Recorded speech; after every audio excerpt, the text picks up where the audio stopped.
আবারও চলে এলাম আপনাদের মাঝে আর একটা রেসিপি নিয়ে। আজকে আমি করে দেখাবো রুটি, লুচি, পরোটা খাওয়া যাবে এমন একটা তরকারি যেটা ঝটপট হয়ে যাবে আর খুব কম সময় লাগবে আর খুব কম উপকরণ দিয়ে। তো চলুন দেখে নিন। আমি এখানে নিয়েছি পেঁয়াজ কুচি, টমেটো কুচি, কাঁচা লঙ্কা কুচি, ক্যাপসিকাম কুচি আর নিয়েছি আদা রসুন গ্রেট করা।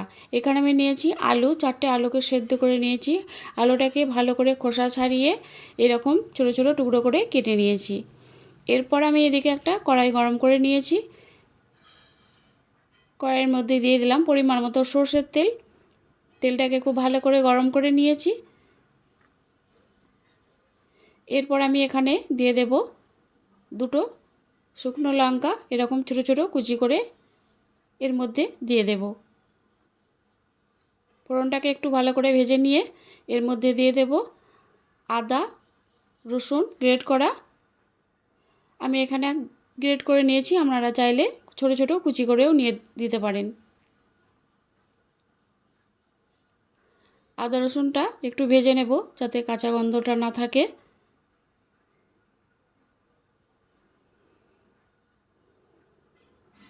এটা একটু লাল লাল হয়ে এলেই এর মধ্যে দিয়ে দেব পেঁয়াজ কুচি। আমি এখানে দুটো মাঝারি সাইজের পেঁয়াজকে ছোটো ছোটো কুচি করে নিয়েছি। পেঁয়াজটা আমি এর মধ্যে দিয়ে এর সঙ্গে ভেজে নেব।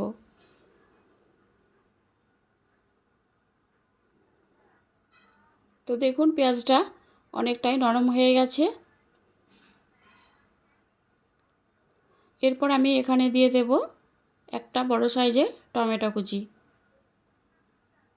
টমেটোটা দিয়ে আবার এর সঙ্গে খুব ভালো করে নেড়েচেড়ে মিশিয়ে নেব।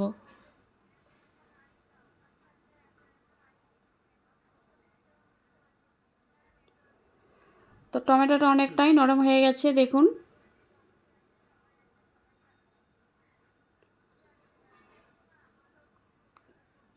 এরপর আমি এখানে দিয়ে দেব স্বাদ মতো নুন আর এখানে কাঁচা লঙ্কা দিয়ে দেব দুটো, কুচি করে নিয়েছিলাম কাঁচা লঙ্কাটা। এরপর আমি যে আলুটা সেদ্ধ করে রেখেছিলাম সেই আলুটা আমি এর মধ্যে দিয়ে দিলাম। তো সবগুলোকে একসঙ্গে খুব ভালো করে নেড়েচেড়ে মিশিয়ে নেব।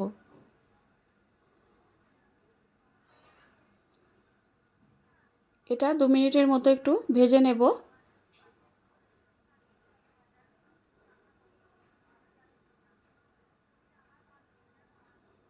তো দেখুন টমেটো পেঁয়াজ সব কিছু নরম হয়ে গেছে। এরপর আমি এখানে দিয়ে দিলাম ক্যাপসিকাম কুচি। আমি এখানে ক্যাপসিকাম পুরোটা নিইনি, অর্ধেকটা নিয়েছি। এটা ছোটো ছোটো কুচি করে নিয়ে দিয়ে দিলাম। সবগুলোকে এভাবে করে কিছুক্ষণ ধরে ভাজতে থাকবো।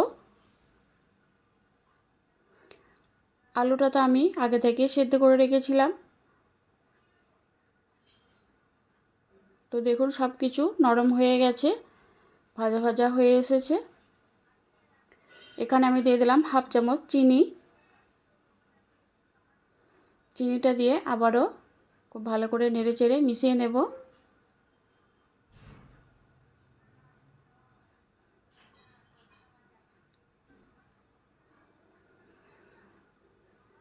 সব কিছু ভালো করে নরম হয়ে গেছে দেখুন।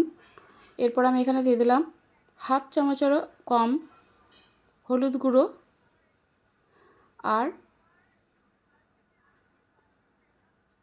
হাফ চামচের মতো লঙ্কা গুঁড়ো। এটাকে দিয়ে আমি আবারও খুব ভালো করে ভেজে নেব।